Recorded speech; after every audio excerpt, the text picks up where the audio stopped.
শুনেছি এখানে টাকাগুলো পাইপ সিস্টেম করা আছে, দিয়ে দিলে এই পাইপের ভেতর দিয়ে সমস্ত টাকাগুলো নাকি চলে যায় ওদের মেন জায়গায়। জানি না কতটা ঠিক কতটা ভুল।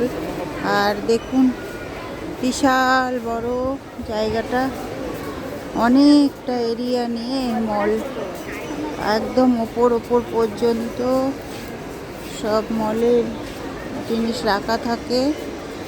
টিভি, ফ্রিজ থেকে বা সমস্ত কিছু, জামা কাপড়, জুতো পাওয়া যায়, কিন্তু ওষুধটা পাওয়া যাবে না।